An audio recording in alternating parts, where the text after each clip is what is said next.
This conference will now be recorded.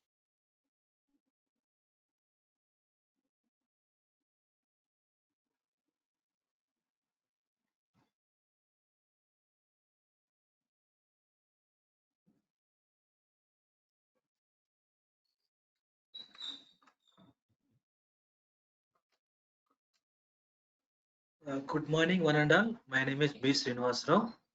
Today, I would like to explain one more topic in third unit that I have completed first unit and second unit. Now we will see today onwards third unit. Third unit is how to interface I/O devices, memory cards, or RS-232 bus, USB buses. Today, we will see how to connect them to your 8051. Right. So, while doing the projects also, we will connect these external keyboards, external keypads, external LCDs, external memories, external ADs and DACs, right? External USB drives, and all are will be connected to our 8086 or 8051. In our mobile, in our syllabus, we are having how to connect these devices to our 8051. Right, this is a practically oriented, project oriented unit. Right, this unit is very important to do the projects. Okay, don't think that this is only a simple interfacing unit. It means while doing the projects, you should know that how to connect these devices to our 8051 chips. Right, usually we see the diagrams of connecting the keypads, keyboards, or LCDs to our 8051, but this 8051 is packed into a small chip. When you are packing into a small chip, then how can you connect this how can you connect these LCDs and keyboards, and where we should connect these, right? That is the topic of this interfacing. Very important, right? First 2 units theoretical, and this is the practical oriented unit. Okay, so our current topic is IO interfacing. What is IO? IO stands for input and output. So input and output combinedly called as IO, right? Whereas transmitter and receiver combinedly called as transceiver, modulation and demodulation combinedly called as modem, right? Like the encoding or decoding is called as codec. Like that, in general terminology of computers or computer networking, the input and output devices combinedly called as IO devices. Right. So wherever you see IO, you should have to remember that it is the combination of input and output, or input and output devices. So usually for a basic computer, desktop computer also required at least one input device and one output device. Otherwise, how can we give the input and how can we see the output? There may be so many sources to give the input and verify the output. For example, we may have mouse, we may have keyboard, we may have joysticks, we may have sensors to give the inputs, and we can check the output in terms of buzzers, LCDs, LEDs and all. But in the syllabus we are having this keypad and LCD interfacing to 8051. And this is the one of the website I have taken the source from the designing of this topic. Right. So I told you IO stands for input and output. So one of the main input device before 2010 or 2015 also, our desktop computers won't start, right, if you don't have the keyboard connection to your CPU, right? Because the DOS and BIOS will check whether at least one input device has been connected to the CPU or not. Until and unless if the keyboard is not connected to the CPU, our computer will not be started, right? So that's why we need one of the main input device called as keyboard or keypad. Where we see this keypad, that I'll show you, right? As nouns, the difference between keypad and keyboard is that keypad is a small board with keys primarily used for tactile input into a machine, right? So the keypad and keyboard is that keypad is a small board. You remember and understand. The keypad is a small board, whereas keyboard is a set of keys used to operate a typewriter or a computer. It's a larger in size, right? It is small compared to this keypad. It is somewhat big. right? So that's why its operation and its applications are different, and its operation and applications are different, but internal mechanism is same, right? So that's why here we will see both how keyboard and how keypad is going to connect to the 8051 computer microcontroller. Right. So output devices, we know that olden days computers, desktop computers, and our televisions all are depending upon CRT displays, cathode ray tube displays. But today modern computers are using, TVs are using LCDs, LEDs, and different types of LCDs and different types of LEDs as display devices. Okay. So these are the different input and output devices.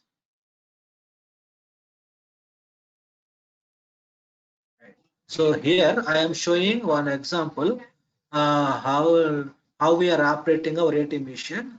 Right. For example, I am taking this State Bank ATM. Right. How can you draw money? You see here. What is this? This is what we call the display. Right. And here we are having some keys. Right. But these keys are only few keys we are having. How many keys are there? Right. If you see that, right. I'll show you. And how many keys are there? One, two, three, four. Right. So here we are having only one, two, three, four, five, six, seven, eight, nine, and 0 star hash. Like that, we are having only 12 keys. Along with these 12 keys, because 3 columns and 4 rows we are having, so it is called as 3 by 4 keypad.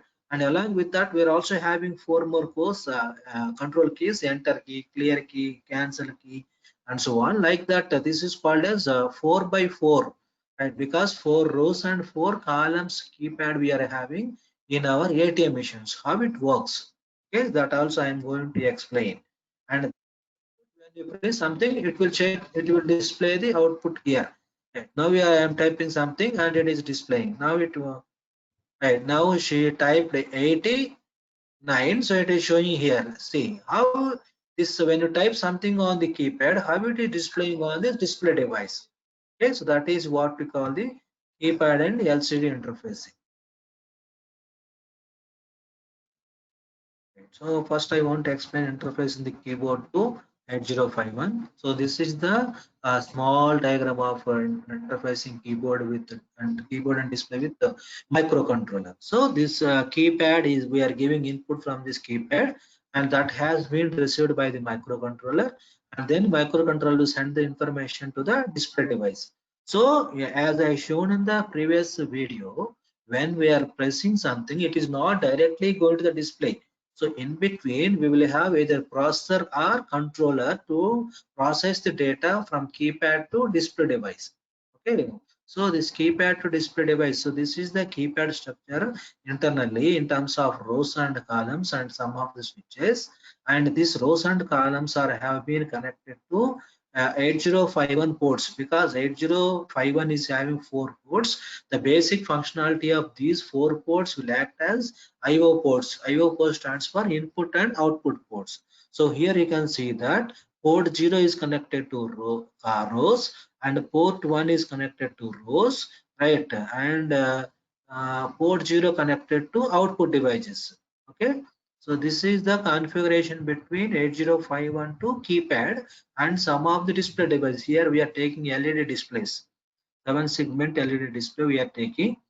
And now, so how to interface the keypad? So the keyboard here we are interfacing is a matrix keyboard, and the keyboard is designed with a particular rows and columns. These rows and columns are connected to the microcontroller through its ports of the microcontroller 8051, right? So as I have shown in the previous diagram, the keyboard here we are interfacing is a matrix keyboard. So this is what we call the matrix keyboard. Matrix means matrix will be written in mathematics also in terms of rows and columns. So that's why it is called as matrix keyboard. This keyboard is designed with a particular rows and columns. These rows and columns are connected to the, see, these rows and columns are connected to the microcontroller through its ports of the microcontroller 8051. We normally use 8 by 8 matrix keyboard because the difference between keypad and keyboard, both are having the same functionality, but the keyboard will have the bigger in size compared to keypad, whereas keypads are used to numeric operations, whereas keyboard is used to alphabets and numeric operations. That's why for our desktop and laptop computers, we are having right alphanumeric ASCII based alphanumeric characters based keyboards. Okay, and these keyboards also designed in terms of matrix form internally. Right. So a keypad is the mostly widely used devices of digital circuits of microcontrollers or telephone circuits. And in our telephone also we are having these keypads. Many applications require large number of keys connected to a computing system. So provided that it for the most part whole numbers, then it can additionally be known as a numeric keypad. So in order to use it efficiently, we need a basic understanding of that. So we have to understand how it is will be operate. So a matrix keypad consists of arrangement of switches in matrix format in rows and columns with the microcontroller IO pins connected to the rows and columns of the matrix such that switches in each row are connected to one pin and switches in each column are connected to another port. Okay, means here port pins. A keypad or keyboard is generally a matrix arrangement of tact switches, which are basically push button switches. We use push button for our mobile phone. For our mobile phone also today we are using touch screen based keypads, which are designed software based. But if you see basic mobile phone, those basic mobile phones are having 3 by 4 or 4 by 4 switch based keypads only. Right. So here I am giving one 4 by 3 matrix keypad. So 4 by 3 means 4 rows and 3 columns. You can see here 1, 2, 3, 4, 4 rows. And so this kind of switch keypads we usually see in our mobile phone that I'll show you. It has a 12 keys. So 3 by 4 is 4 by 3 is 12. So which is 12 keys on the keypad. And assume that if row 1 is made low, right, so this row 1 is made low, then read the column, so it will read the columns because there are two types of techniques, row scanning and column scanning. So in that row scanning, so first we will make the any column as low or high, and then each row will be scanned. And in the row scanning, all the columns will be kept at either low or high, and each row will be scanned. So if any of the key in row 1 is pressed, then corresponding the column 1 will give low. That is, if second key is pressed in row 1, then column 2 will give the low. Suppose if we press 1 on a keypad, then D1 and D2 are switched on. Makes the connection and D2 are switched on, makes the connection and displays the number on LCD display through microcontroller. So now see here, this hand symbol is pressing 1. Then this D1 and D2 are switching on according to their configuration. And then what it is showing, it will display the number 1. Now, for example, suppose you see here, I'm having one more arrangement. R1, R2, R3, R4 are the 4 rows. C1, C2, C3 are the 3 columns to give the 12 keys.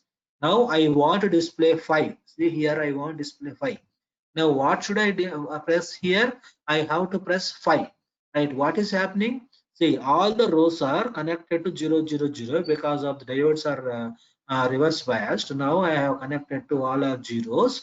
Then if this key is pressed, right, if 5 is pressed means here 5 is placed, right, if this 5 is pressed, then what happens? According to this 5, right, this row and this column will get scanned, and this two diodes will get start operation, and then it gives the 5 as the output. Okay, so that is the operation inside of the keypad we are having.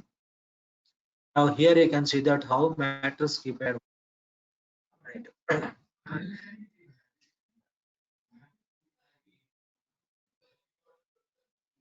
12 switches are there completely. Right. So 3 columns and 4 rows.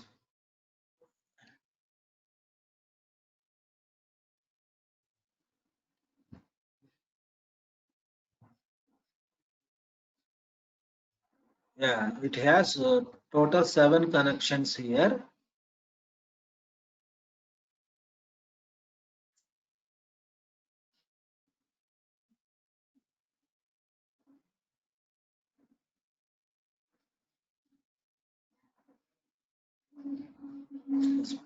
Right. So any circuit has to understand which has been pressed. See there, when one is pressed, both are glowing.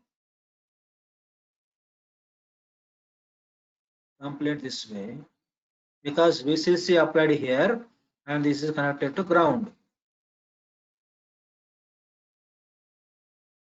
If I press 2, see, now path is established from here to here. Right, if the path is established from here to here.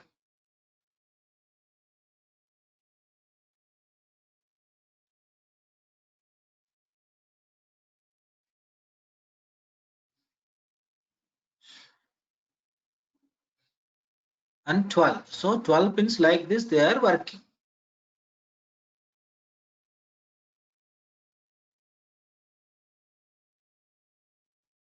Right?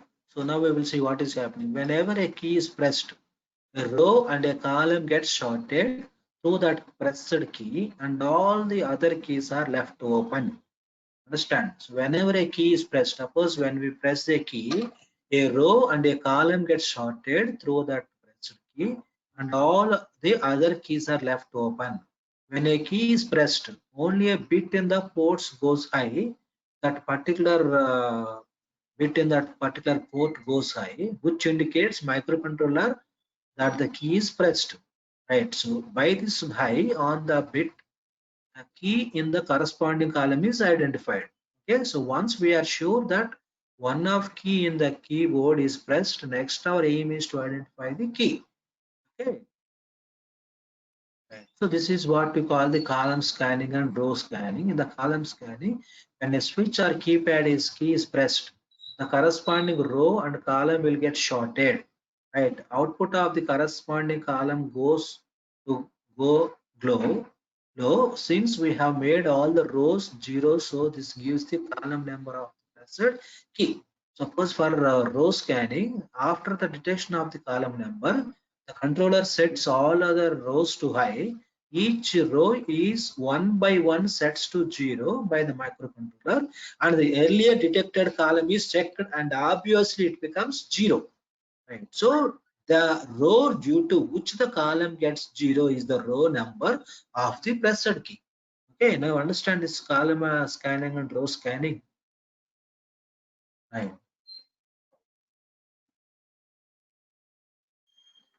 So here we are having the 11 points. So what we should do one by one, what is happening. Okay. Now 8051 has 4 ports P0 to P3, each with 8 IO pins, P0.0 to P0.7, P1.02, P1.7, P20.0, P20.7, P3.0 to P3.7. So the one of the port P1 has an I input port for microcontroller 8051. Port P0 as an output port of microcontroller 8051, and port P2 is used for displaying the number of pressed keys. Suppose if I arrange like this to connect any one 8051 to keypad connections, then make all rows of port 0 high so that it gives high signal when key is pressed. So see if any key is pressed. Suppose if you press any key by scanning, okay, by scanning the port P1, right, by checking all the columns for non-zero condition, right. So it is row scanning. So all the columns are connected for non-zero means one high logic 1. And if any key is pressed, to identify which key is pressed, make one row high at a time. Right. So now it will check for the when you press a particular key, then it will check which row key has been pressed. So indicate a counter to hold the count so that each key is counted like that. So check port P1 for non-zero condition. If any non-zero number is there in accumulator, start the column scanning by following step 9. Okay, and it will these steps will be repeatedly happening for checking of that one. And here we are having the program, right, how to operate the keypad, right. So here we are having move a comma 00, move p1 comma a, means making all rows of port p1 0, move a comma 0f, move p1 comma a, making all rows of port 1 I, because 0f means f means 1 1 1 1, so we need only 4 rows. So four rows, so I need only one f out of 8 bits. Now move p1 comma s, the content of a now move to a, p1. Now move a comma p2 and jump on no 0, go to plus. Now if the content of p2 is a, move to a, then if that a value is 0, then perform this operation. If it is sorry, go to press means it will, you can see that in the next one. Otherwise go execute these operations. Okay, and like that this program will execute for column scanning, and column scanning means move r5 comma 00h, rrca means rotate right with carry a, rotate right with carry until the carry, jump if carry out, jump on getting carry, increment r3. Like that this program will be executed to give the number of keys which key has been pressed. Now I want to show you some of the keypads which are using in ATMs and calculators. So this keypad we are seeing in ATMs, it's a 3x4 keypad, and this 3x4 keypad found in mobile phones with characters and ATM machines also, right? And see, for example, here you can see that 1 2 3 4 5 6 7 8 9 star 0 hash. So this is the basic mobile phone we are using, and this is the 4x4 keypad. Usually this keypads does not known by anyone outside, because this type of keypads will be used by the military applications, right? And here we are having one more keypad, that is numeric keypad. So 7 8 9 4 5 6 1 2 3 0 equal to, and divided by multiplication, subtraction and addition symbols. See here same Casio keypad is also having 7 8 9 4 5 6 1 2 3 0 dot equal to, like that. The same type of keypads they are using on the top of this Casio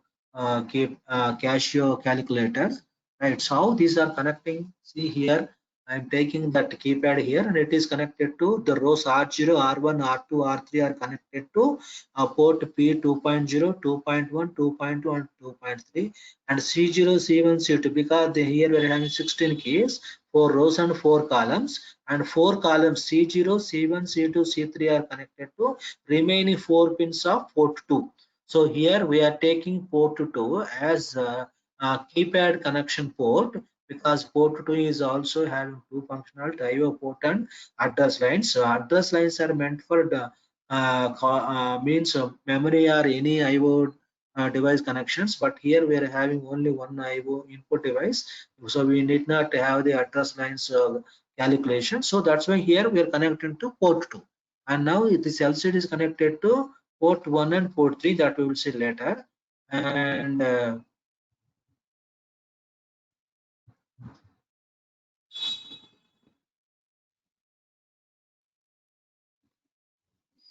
right, so this is the keypad structure internally.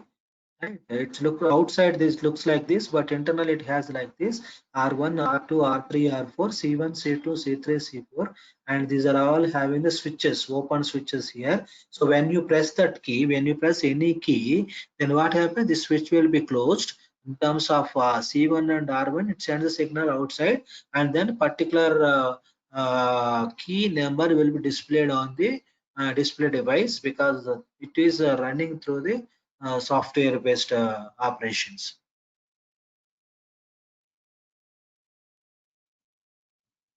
So how to run this one? Firstly, circuit will be initialized by declaring port as input and output. First we have to declare the what are the input and output ports. Now P3 lower bits are used as output ports, while upper bits as input ports.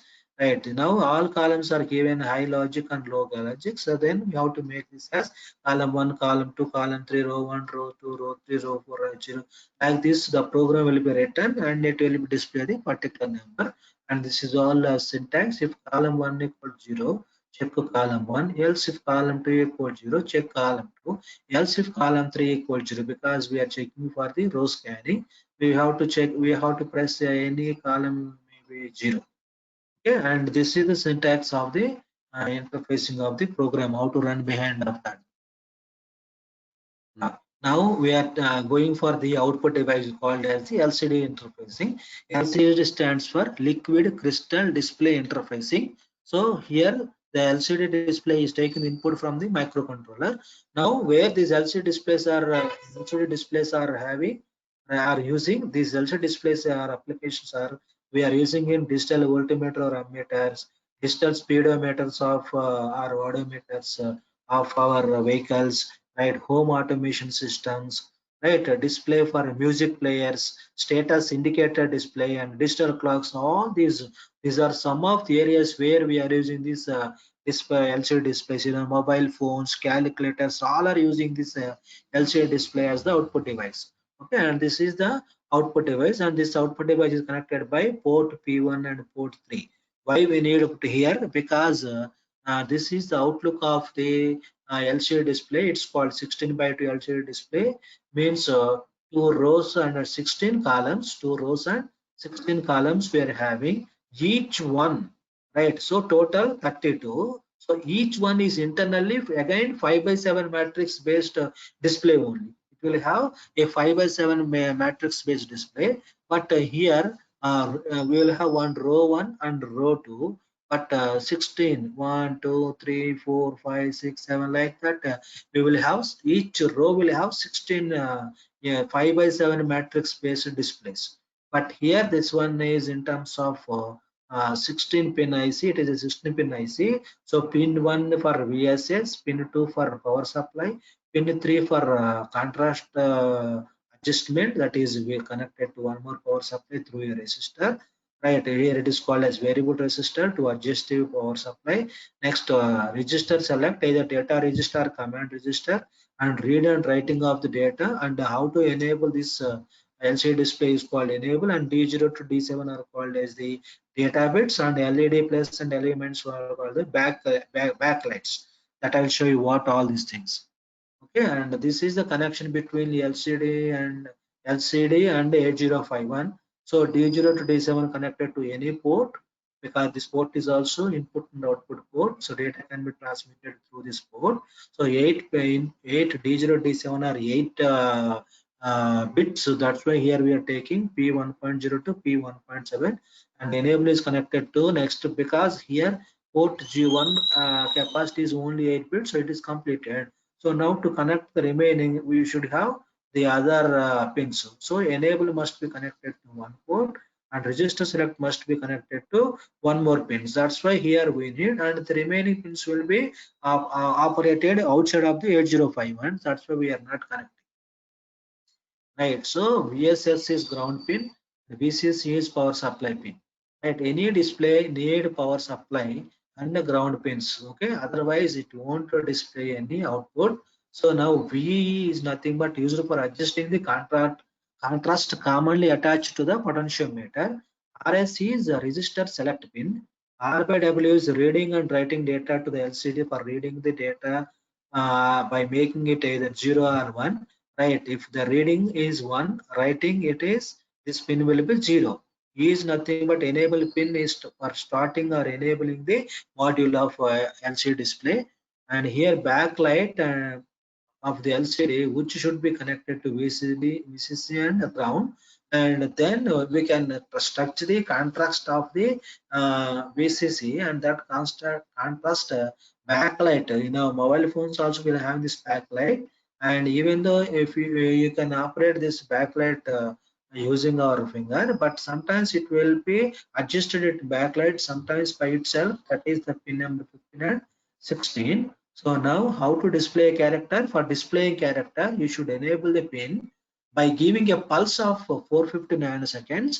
After enabling the pin 6, at pin 6, you should select the register select pin 4 in write mode, and to select the register select pin in write mode, you have to make this pin high, that is a register select is 1, and after selecting the register, you have to configure the R by W to write mode, that is R by W should be low, so R by W is called 0.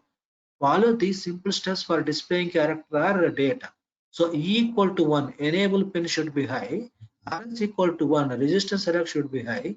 R by W equal 0, read write pin should be high. Like that, according to our convenient and our application, we will make these bits either 0 or 1.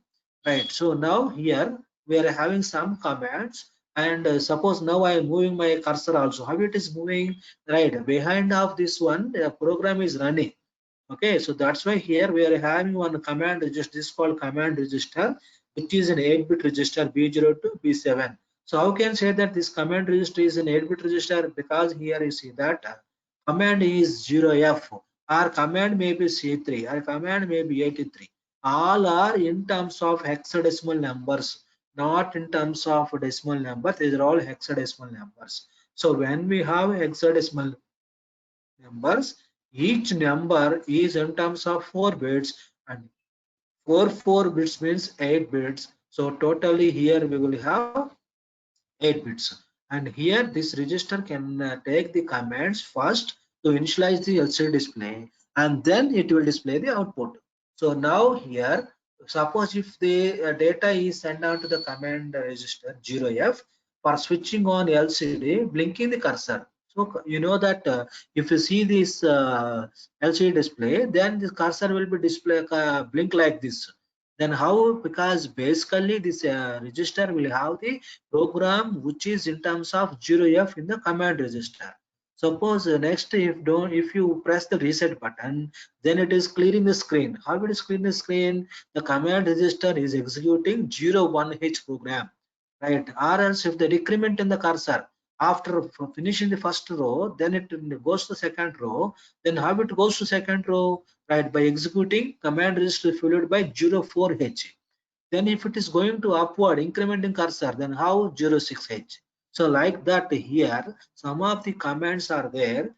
These commands helps us to start the LCD display, to clear the screen, increment and decrement in the cursor, displaying cursor on the display like cursor on the display like that. So these programs will be executed automatically, and use 2 lines and 5 by 7 matrix. So I told you we are using for each display, each number display, we are using 5 by 7 means 5 columns and 7 rows of the matrix internally to display a particular number. Okay, and this is the initialization of the commands of the LCD. And this is the program. Here you see that assembly level language program to display welcome to here. Suppose I want display the welcome to here on the display, right, by using this 16 by 2 LCD display. So first we know that org000H, this is called as the origin address. Okay, next port initialization. First we have to initialize the ports, right, because here if you see that, here if you see that here we are connected to D0 D7 to port. Okay, and this some of the control signals to ports, and here also you can see that port 1 and port 30 is connected to some LCD is connected to 8051 through these ports only. So now that's why here we have to initialize the ports. Okay, that is called as port initialization through move p1 comma hash 00 hash indicates immediate number. So this immediate number is port P1 means we are clearing the port to all zeros means ready to use. Now set bit port P3.4. So what is port P3.4 here? So port P3.4 is connected to register select. Okay, and P3.3 is enable. Okay. So set bit P3.4 means first we have, if it is equal to 1, command register. If it is clear, then data register. So first, that's why here to get some commands. So first we have to set this one P3.4 enable, P3.6. Like that here we have to set the first that connection between LCD and 8051 through this through these three instructions. Next, call some delay, and after that LCD will be initialized like this by sending some signal from the memory of the 8051. So by sending some program move a comma 38H. So and a call command. So what is command here? We can go through the move a comma H, right, or a call command, right. So our display, right, like that here it will write all these commands in the program, right? So all are commands only. So what is command program? Move A comma P1, clear P3.4, clear P3.5, set bit P3.6. See, now we are ready to send some data to LCD display. Now after that, after initializing the commands of the LCD display, then the register must be from command register to data register. It has to be enabled. So for that, we are having this command register, command comments, write comments, ready comments, and some of the comments here we are having, and delay comments. So this is the delay. How to calculate delay was explained in the second unit. Okay, so this delay can be written and all are. So here to explain this program, it takes a lot of time. So you can understand. So see, display move A comma W or A call write. Move A comma E. So how it will write W? How it will write E? So that I have written here a write program. L call ready. Move A comma P1, set bit P3.4, clear P3.5, set bit. So why it is again setting 3.5 and 3.4? After writing the first value, the cursor should goes to next position. So for that, what we need to do? So we have to highlight the read RS register, select register, that is into command register, from data register to command register. Otherwise, this cursor should not move to next position. Next position. So character by character we will write, and when we are writing character by character, it will has to move from one place to another place. So that is what we call this A call write, move A comma E, A call write, move A comma L. Like that we will write all this welcome to here, welcome to here, and to execute these things, it will take the help of these commands, write, ready, and delay programs. Okay. This is also one more program. Here we are taking 88, 50, 32. These are all hexadecimal based characters to display it on the display screen. And types of LCDs, so we are having usually we have 1 by 16 single line and 16 characters, 2 by 16 double line and 16 characters, 4 by 24 lines and 20 characters per line. Usually this type of LCD displays we use for our computer purpose. 4 by 20 means 80 characters at a time we can display it on the display devices. Okay? These are the different types of LCDs, and any questions please ask me, and thank you for your kind cooperation. Thank you very much.